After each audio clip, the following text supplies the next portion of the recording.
Olá, estamos então para a nossa quarta semana para poder dar continuidade à construção de conhecimento sobre as políticas educacionais e a estrutura e organização da educação básica.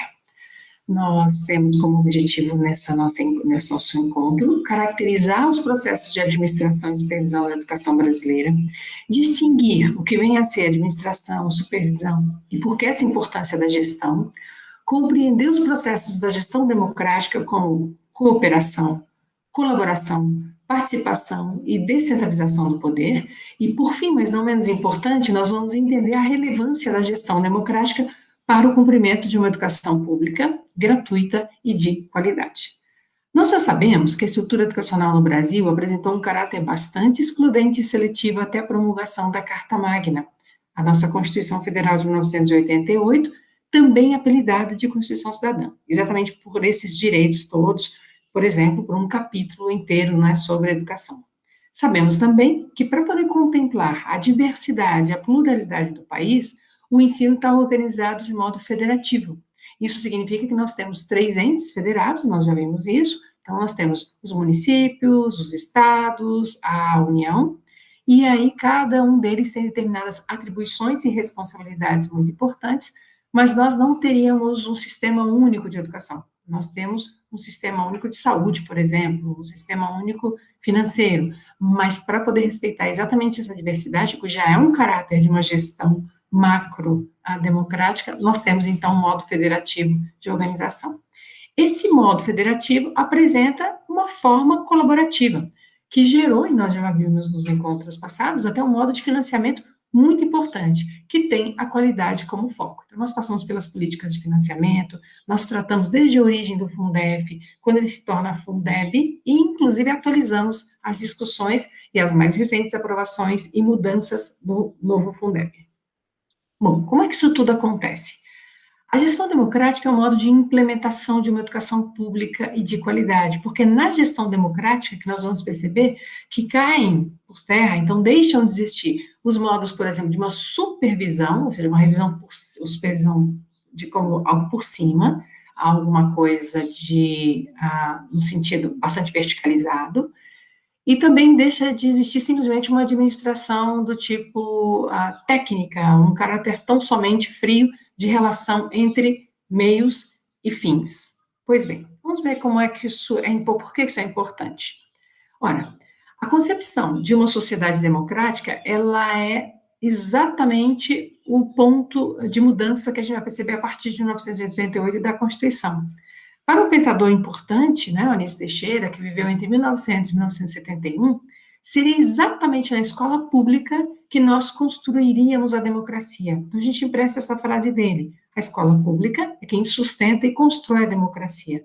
Num outro trecho, ele chega ao ponto de usar uma metáfora, que a escola seria como uma fábrica de democracia. Ora, a importância é de tal modo necessária para a gente poder compreender essas relações entre uma sociedade democrática e uma escola com práticas de gestão democrática, que ele chega ao ponto de dar um nome, não é, para um importante órgão assessor do Ministério da Educação, que é o INEP. O Instituto de Estudos e Pesquisas Educacionais leva o nome de Anísio Teixeira exatamente por ser um desses pensadores que, no caso do Brasil, mostra o quanto a gestão democrática é uma condição sine qua non para uma sociedade democrática.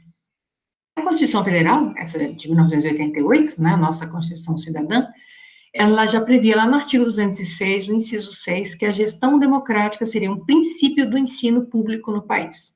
Ora, trazer o termo de gestão no lugar de administração ocorre exatamente em função da redemocratização do país e prepara caminho para uma lei de diretrizes e bases da educação nacional, como vai acontecer em 1996, que vai vincular exatamente todo esse processo depois do longo período que nós tivemos, né, de 21 anos de ditadura militar no país, começada lá em 1964. Como é que isso se corporificou, se concretizou como um texto na LDB?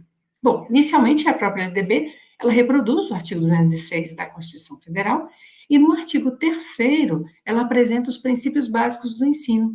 No artigo 14, outros princípios são listados para que os sistemas de ensino definam as normas de gestão democrática do ensino público.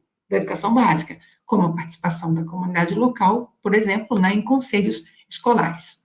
Ora, que princípios são esses? Só para a gente poder ter bem claro, são 4 princípios fundamentais que nós não vamos poder esquecer: a cooperação, a colaboração, a participação e a descentralização do poder.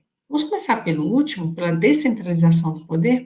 Nós, nos nossos primeiros encontros, vimos o quanto políticas educacionais têm a ver com políticas, que têm a ver com política, que é exatamente esse processo todo de viver numa polis, de dominar, ser dominado, influenciar e ser influenciado.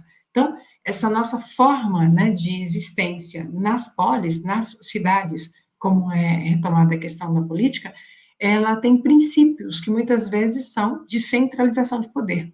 Quando eu penso na descentralização do poder, na distribuição que seja o mais equitativa possível de poder, eu então estou falando de um importante princípio. Como é que isso acontece? Seria o modo C de princípios, né? A partir do processo em que eu participo, desde o momento em que eu participo, que eu tenho uma representatividade, que eu represento em determinadas instâncias e órgãos, eu vou ter, então, esse processo todo de poder tomar decisões, de contribuir para algumas decisões e sempre, por que não, né, cumprir as decisões tomadas por esse grupo.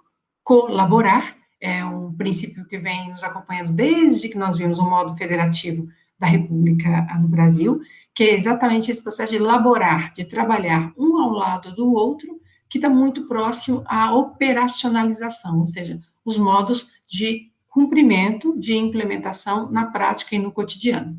Pois bem, visto sob a forma de um mapa conceitual, é bem importante que vocês notem que esse é um desses privilégios de uma figura que contempla todos os modos, né, que nós temos de compreensão da gestão democrática. Afinal, ela envolve, ela implica, ela é garantida, ela possui e ela é caracterizada pelo funcionamento, por exemplo, olhando para o lado direito do mapa conceitual, por exemplo, pelos conselhos escolares, a ideia toda da transparência, da descentralização dos recursos, todo esse processo que tem a ver com o planejamento participativo, isso em dimensões que a gente pode resumir em 4, que são as mais importantes, né? A financeira, a administrativa, a pedagógica e, por que não dizer, que também é muito importante, a relacional.